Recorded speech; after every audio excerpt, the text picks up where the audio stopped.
Hey y'all, it's your girl Clicks and Views. Yes, I'm down here. Let's talk about this new episode of Love and Marriage Huntsville, season 9, episode 11. Don't make sense. Sense as in the smell sense, as in the body spray that doubles as a air freshener. Is it perfume or is it Febreze? What is it? I don't know.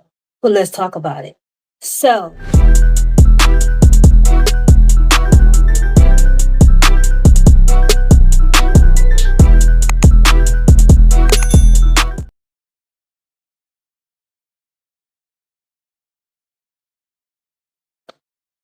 scene one,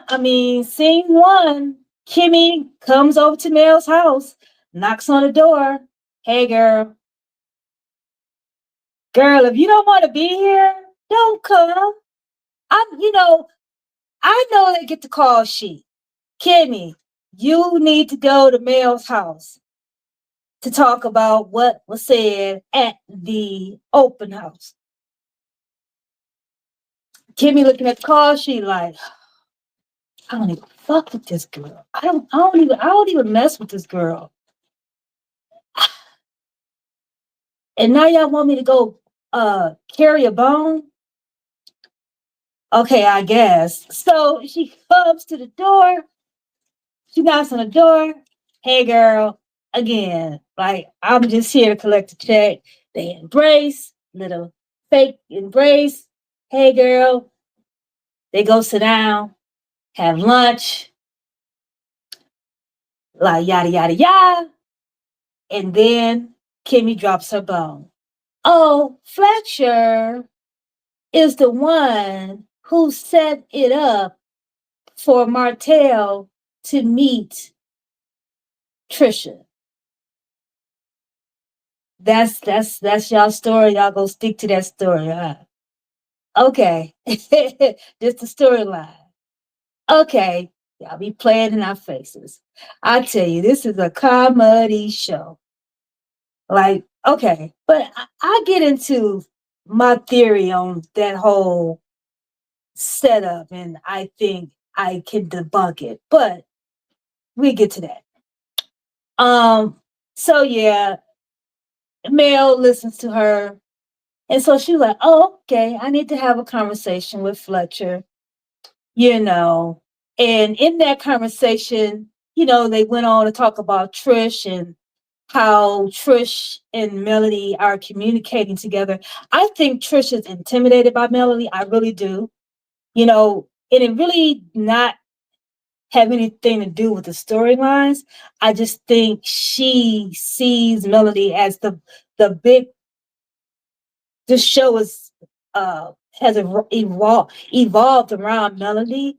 So it's like I'm kind of intimidated by you.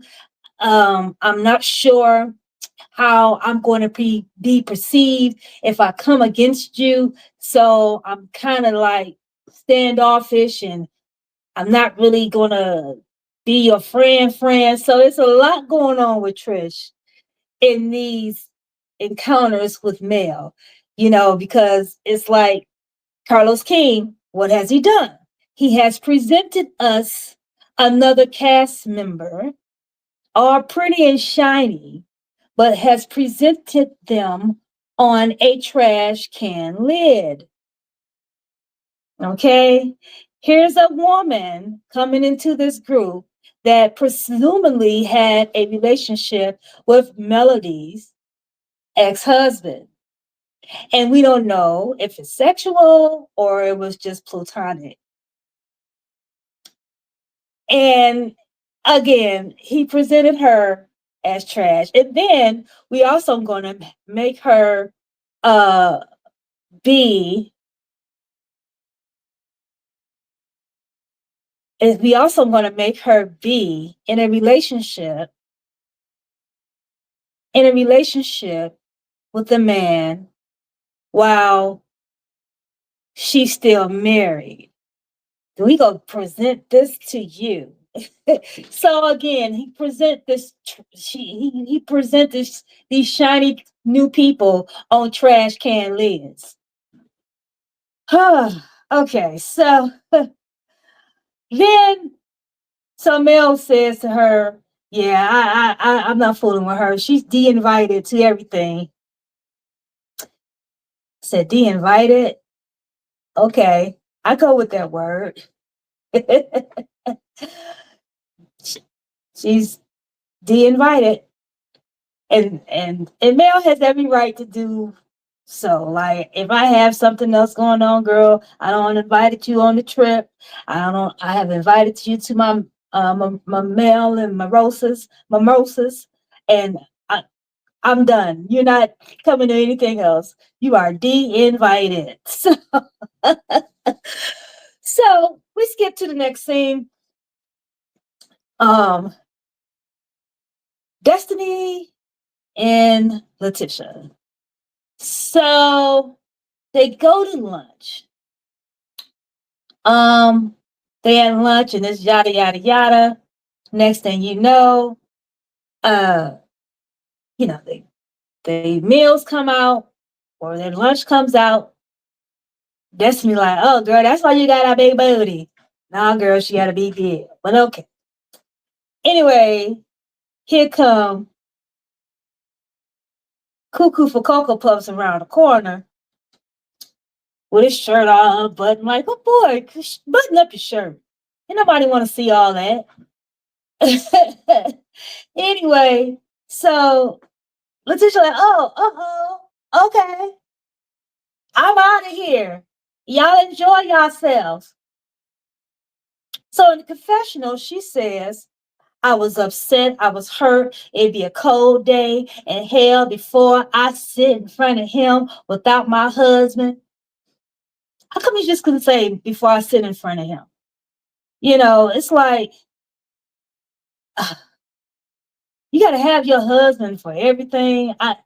That whole my man, I need him to function. I need him with me in order to function through certain situations is crazy to me.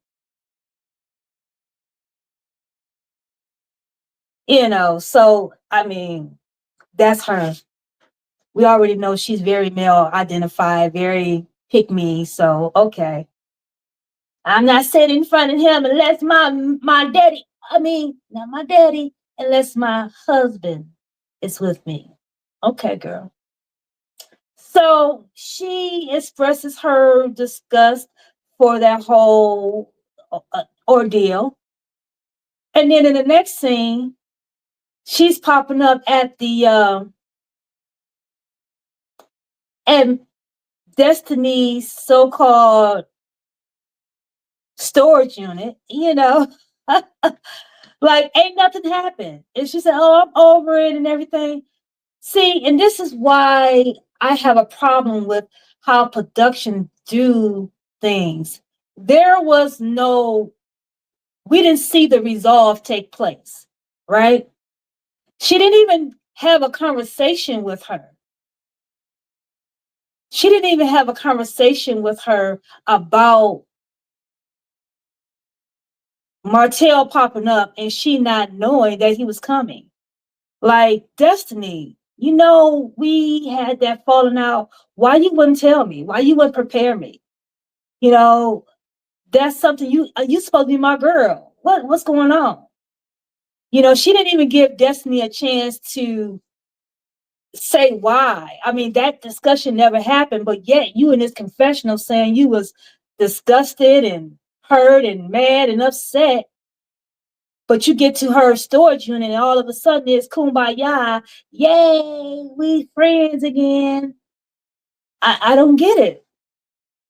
It's just disjointed. That's not the normal flow of things. That's why this show has really become a comedy. Like, what?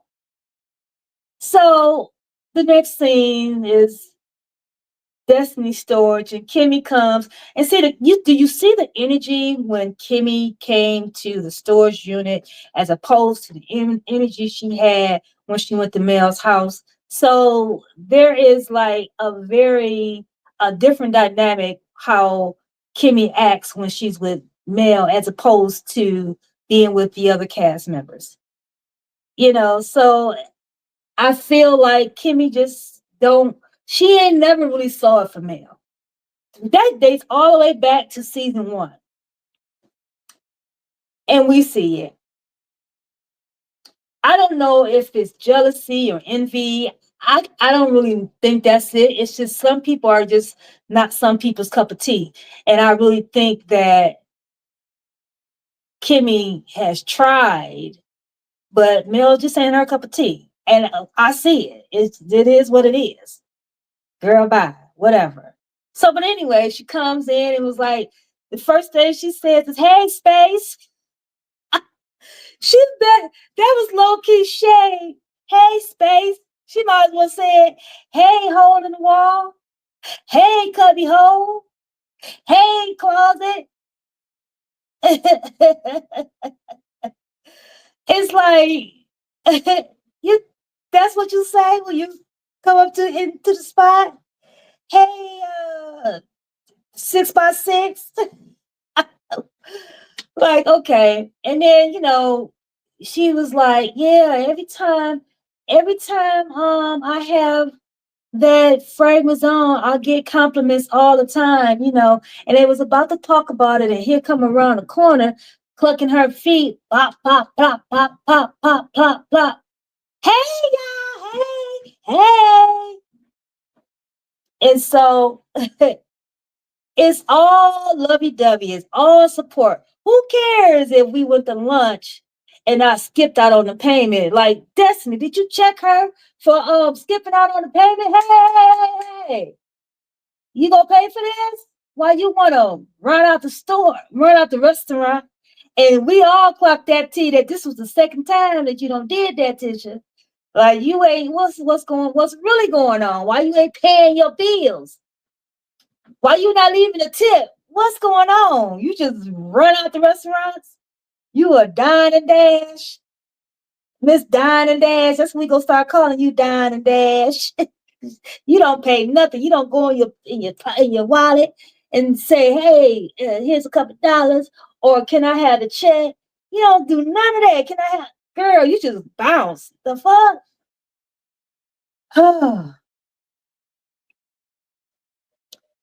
So they showing up to her space, and I guess they being supportive. She go get some shelves. She go get some shelves and some lights. And Lance, he's there. And Lance, this is his business. This is what he does. He does construction. So, he's there in, I think, a professional capacity. She's definitely paying him because he ain't doing this for free. And they just go, Lance, he like, "I'm just here to collect a check. I'll act like I like her, but I really don't." But anyway, so so I want to point out that the support that they're showing each other in this scene, or the support that Kimmy and Leticia is showing her in this scene, is something that we don't see across the board with the other cast members.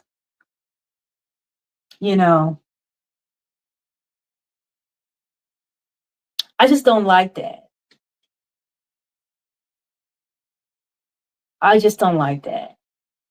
Like Kimmy, she's never talked about 7th Avenue, but she talked about Big D Energy.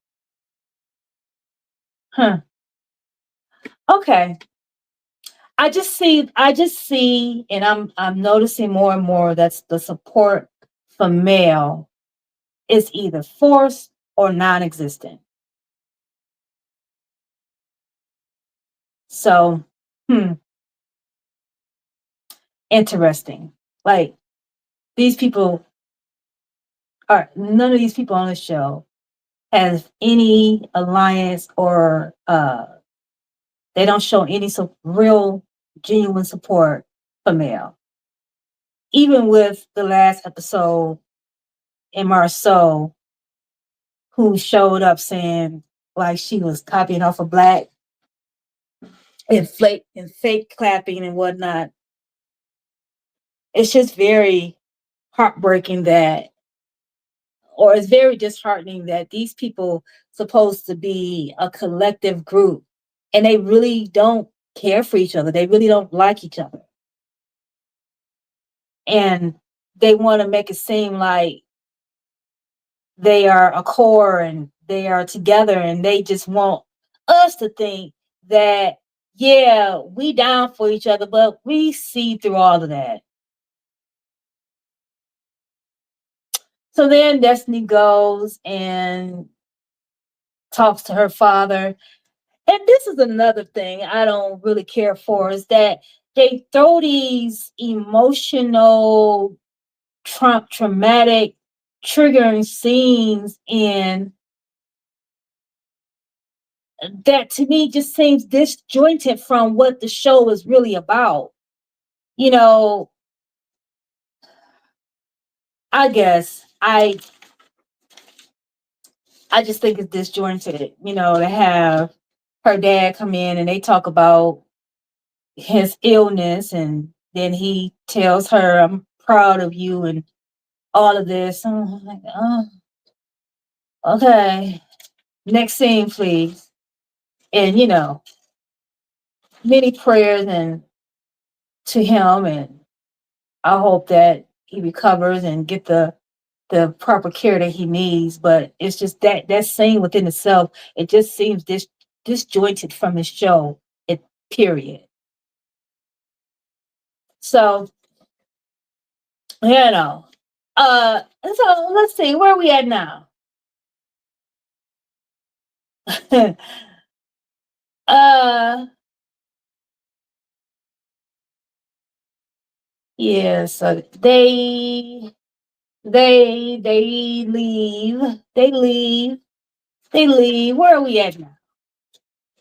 The next scene is the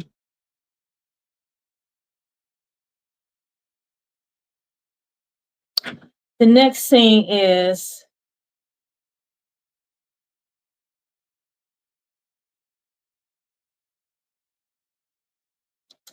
yeah, so the next scene is the popcorn scene. Mel want to hook up with Fletcher and talk about this so-called connection he don't make. So Mel goes to this popcorn place, and did y'all see baking soda in the midst of on the counter? Like, why y'all got the baking soda right there? I don't know if that was a professional appearance, but I don't know. Correct me if I'm wrong. If baking soda is supposed to be in the middle of the product uh, on the counter, what? So anyway, Mel, she meets up with Fletcher. She tells Fletcher, a bone got carried back to me that you are the one who set up Tricia and Martell in 2020. So let's do a timeline recap. In 2020, April 2020, that's when Mel said, I'm out, motherfucker. I'm leaving your punk ass. You ain't gotta worry about me. I'm about to file for the divorce. In 2020. That was in April. In 2020, Ariane was also pregnant in 2020. In 2020, Martell was on his Get Back Bully doing all these interviews and everything about his marriage to Melanie. He even did the interview with Dr. Heavenly back in 2020. They didn't technically get divorced, I don't think, until 2021, right? So all of this was going on in 2020. So you telling me, according to Fletcher, that he was in the gym,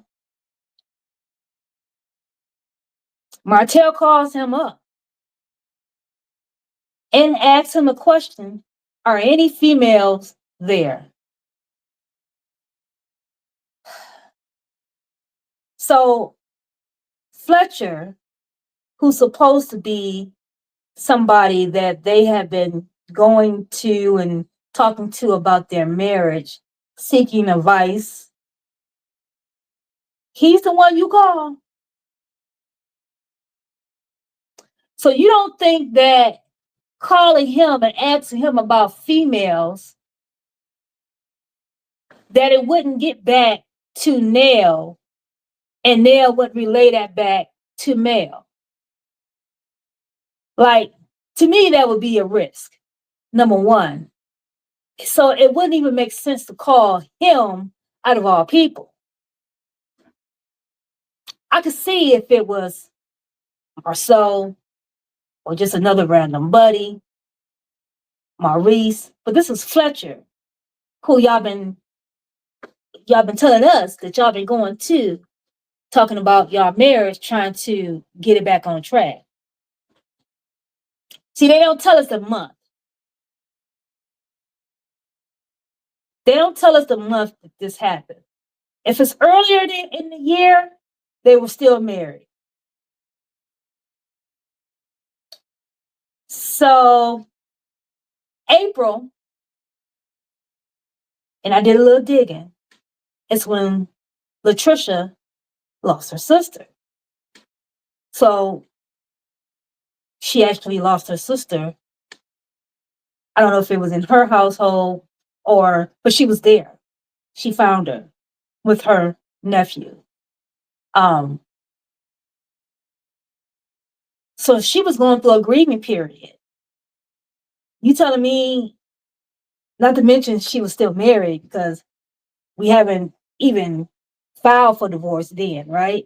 Divorce was not even, probably even on the table.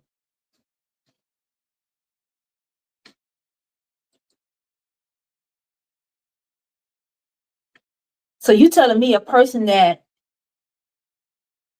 done went through a traumatic experience, that's still married,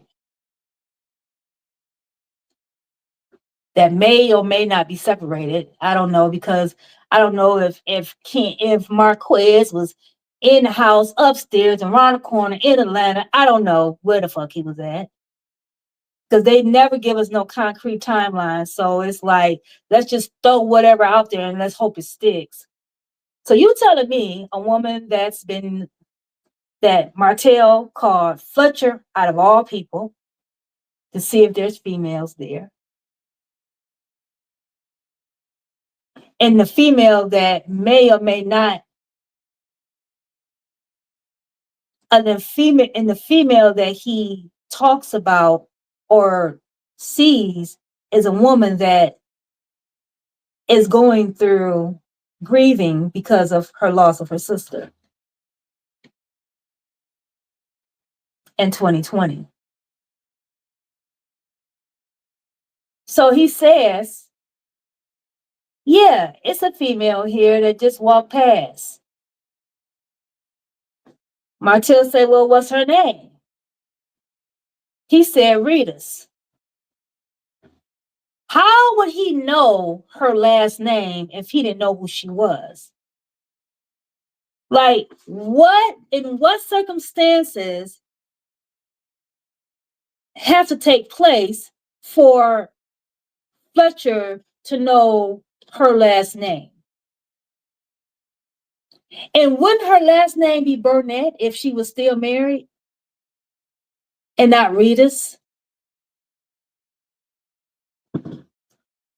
And if you do an Instagram search for Rita's, if that was the only information that Fletcher gave Martell, you're going to come back with all these search options, right?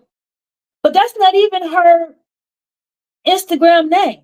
Now, granted, she could have changed it, but her Instagram name is She Fit For Real.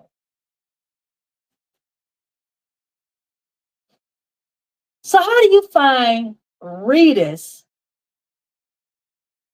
And out of all the options for Rita's, now, mind you, Fletcher's supposed to be at the gym.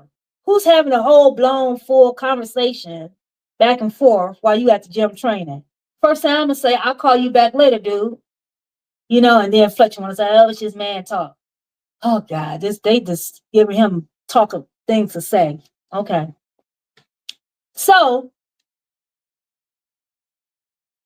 Fletcher gives Martell this last name that he supposedly supposed to have looked up on Instagram, and he finds her and sends him a picture.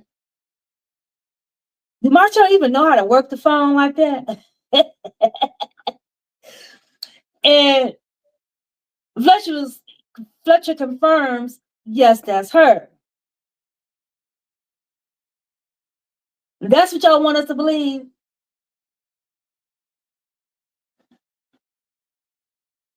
As the old saying goes, I was born at night, but not last night.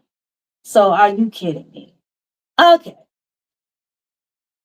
So even Mel like, okay, she eating the popcorn like, okay, you explain it. I think Mel was just like, let's get through the storyline. I don't really give a fuck. But okay, I'll come to y'all thing. I'll come to y'all renewal, vow renewal. She like, all right, man, whatever. So it doesn't even the whole story itself doesn't make sense. But that's what they want to feed us, man. So it's just crazy. I don't believe it. So it's established that Mel is gonna go to to the to the renewal, you know. So we get to the good part. Uh we get to the good part. The Madani relaunch, launch. So you telling me you don't had a whole relaunch event for storage space for an e-commerce website? Okay. Okay. Run over there to the website and buy some of her products. Support Black businesses. Over there, you can get a candle for $50. Or you can get some body spray for $24 that doubles as an air freshener. So 2 for 1, you can get it. And then you can get you some lashes or some t-shirts that says a phrase that I said on the show, that she said on the show, I am her. So, you know, have an event for a website, do you girl, whatever. So we have the scene of the men talking, and Ken is getting all irate about, I mean, he all like, I people has moved on before they've gotten out of a marriage. Most people actually get a divorce before cohabitating with somebody. The move on that y'all have is not the typical move on. Y'all living together, y'all sharing expenses together, you doing things for her kids. That's not a move on. That's a whole full-blown relationship, sir. No one's even signed the divorce papers yet. So what do you mean move on?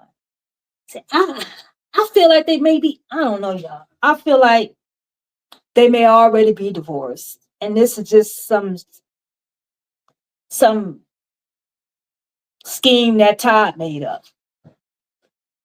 Anyway, so he's telling the guys, like,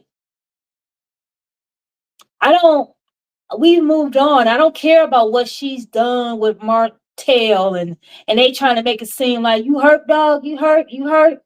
He was like, I see why she lied to, because she didn't want the embarrassment and all that. You know, it's just all over the place. It's all over the place. And they want to make it seem like Ken is saying, I can leave, and he probably could leave.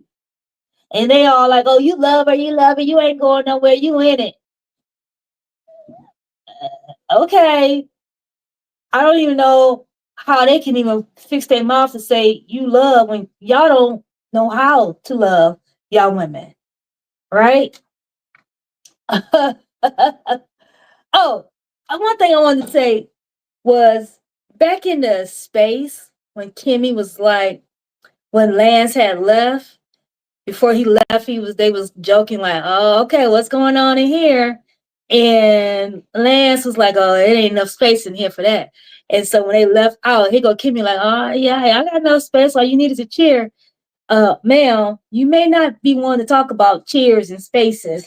Because according to that interview, all your husband need was a chair too. So I guess if anybody know, you would, right? So anyway, that was just something that popped in my head. So the guys talking to Ken, that conversation was, it was just like, whatever, y'all let that man be with his tight lockjaw wife or girlfriend or whatever she is to him. Then we go over to the girls, and they're talking about the vow renewal and Destiny not really wanting Sonny to be there. And then she tells Nell, okay, you want her there, fine. I'll just work around. I'll work around. And then she said, I just need to reevaluate our relationship. Not, not, not, not, not, not. Let me tell you something, little girl. If I'm Nell, I'm like, you ain't got to do none of this for me, okay? Don't tell me about reevaluating our relationship because I want certain people there. Don't throw me. You ain't got to throw me shit. You ain't got to host nothing. How about that? Just remove yourself from the situation, and guess what? You ain't got to come. Miss, I'm going to have to reevaluate our relationship and my loyalty to you. You ain't got no loyalty to me. Girl, ain't nobody got no loyalty to nobody on this show. What are you even talking about?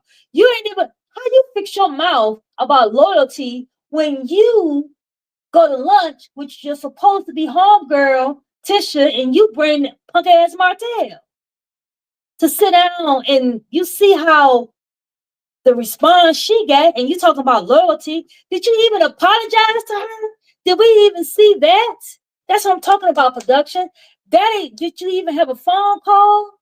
Did you even go to her on the side? Like, I was trying to mend and blah, blah, blah, but I apologize for upsetting you and bringing him there. Because it wasn't no just random bump in. It was a time, it was a place that Martell knew. That means Destiny gave him that information.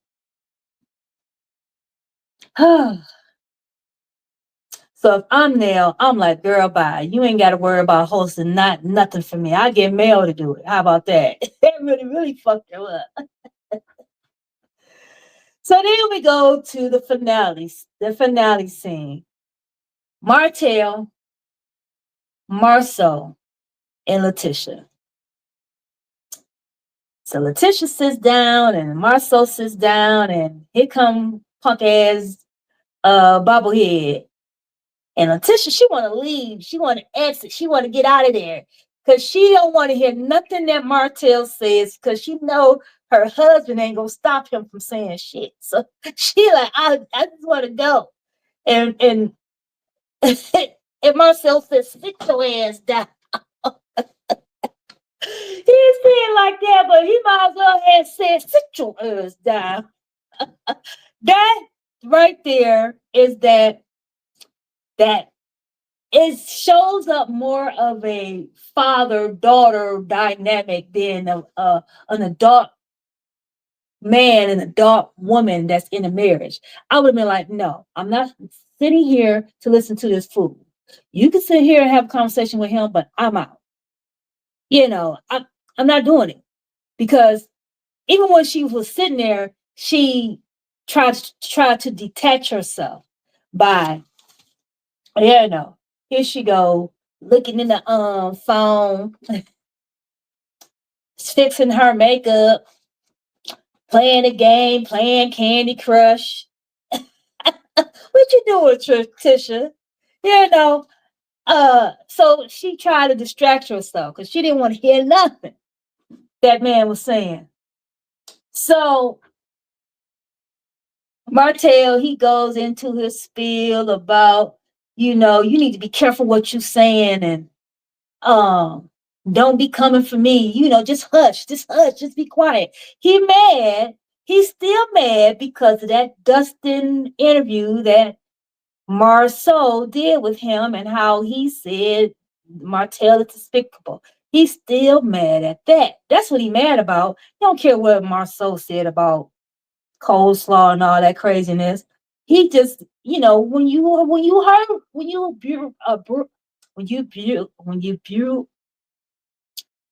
bruise a narcissistic ego, he's on the attack. He's on the attack. So he's steady trying to, I guess, get Marsau to shut up. Don't say nothing about me. Or I'm going to tell about all the things that we don't did. All the women we don't been, all the places we don't been to. All the women that we don't messed around with. All the women that we don't share. Me before you. Like, nigga, that don't make you no better. It make you a hoe too. What are you talking about? They making you despicable too. And all this that you're talking about that would have carried on was when you were married to Melody. So what are we talking about here, sir?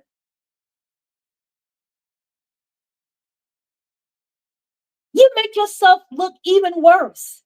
Now you are actually admitting to being out here in the streets, not only with coleslaw, but with multiple women with your friends. You dirty dick mother sucker. Ugh. Disgusting. Disgusting. And you went on and said, I was there. So y'all was all there in the same room. Your things probably don't touch. Ugh, you nasty suckers. I don't get it, Martell. Every time you open up your mouth, you make yourself look worse. So Marsau, he did not react to Martell. And I said in my previous video, Despicable He, go watch it. And I talked about how Marsau, in that moment, he did the right thing by not reacting to Martell, because that was the goal. The goal is to get you to react. He pushed and pushed, calling Tisha slow. And he only get that from coleslaw. She the only one that used that word like that, slow. Your wife is slow. Your wife is slow. Your wife is slow. You be embarrassing her, and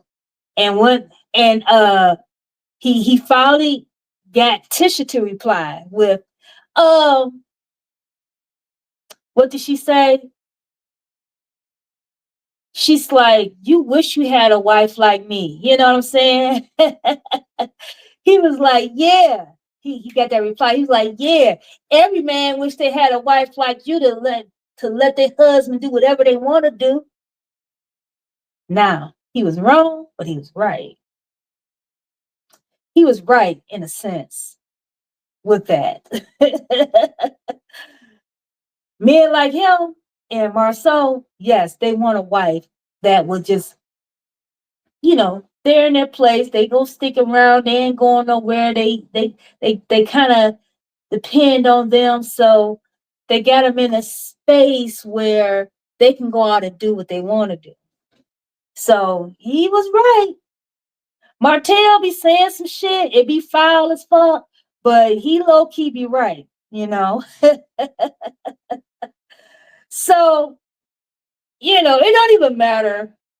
She ain't going nowhere. Like, he could tell, he could show a picture, like he's already did, right? He could show a picture of Marsau with a woman and a woman on top of him. And Tisha be like, so why are you trying to ruin our marriage? I don't care nothing about that. I'm on lock. Hey, this is my husband, my man, my man, my man. So none of that matters, Martell. And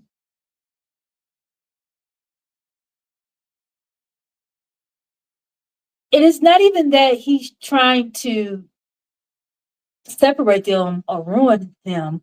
He's just trying to get that reaction out of them for his narcissistic appetite, and he didn't get it how he wanted it, not from Marsau, because Marsau walked out. I mean, Martell walked out, and that's when Marsau was like, "Go ahead and storm out." He wanted to, but he was like, "Oh no, I can't really storm out. I just got to walk out with my hell, my chin up and my dignity, right? My dignity."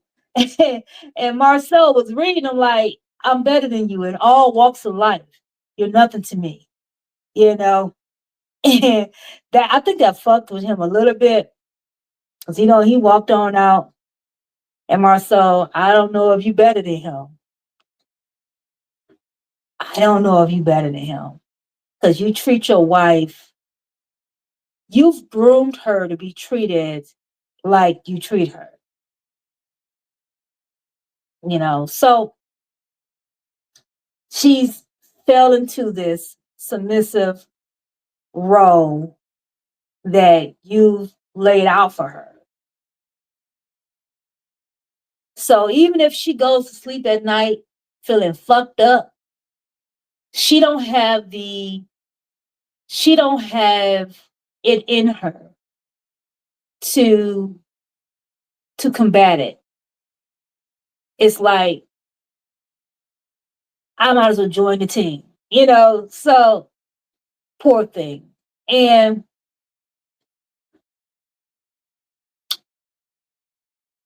I talked about in my other video how, in a sense, it looks like Marsau is not protecting her.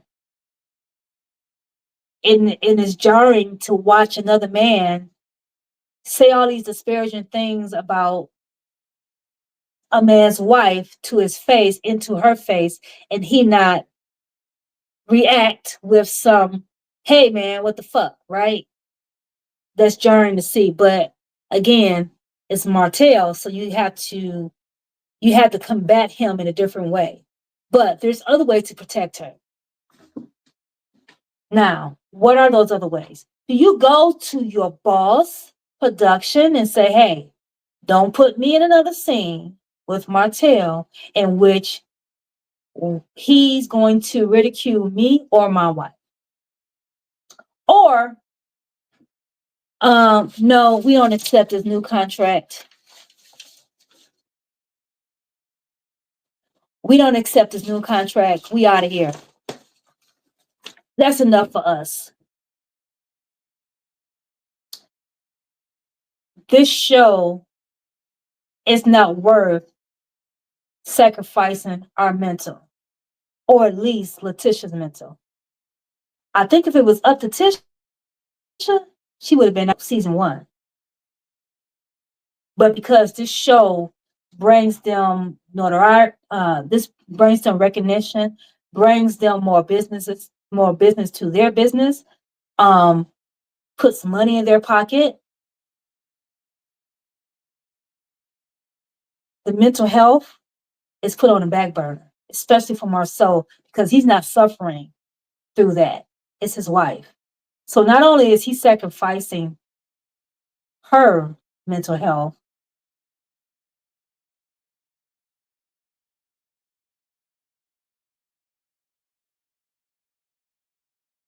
so Correction.